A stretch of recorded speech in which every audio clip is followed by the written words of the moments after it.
तर नमस्कार मित्रांनो, आज आहे 15 ऑगस्ट आणि मी जंगलामध्ये आलो होतो भाजी शोधायला. पण माझ्या नाही का एक विचार आला मनात मित्रांनो, आज आपण खुशाल जिंदगी जगतोय, सण साजरे करतोय, तर ते आपल्या नशिबामुळे नाही मित्रांनो.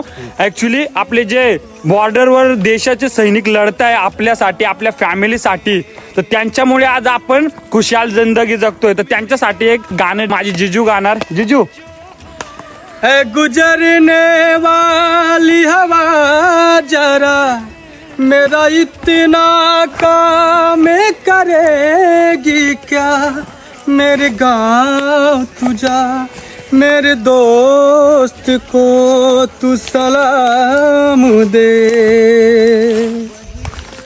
वही थोड़ी दूर है घर मेरा, उस घर में है एक बूढ़ी माँ, मेरी माँ को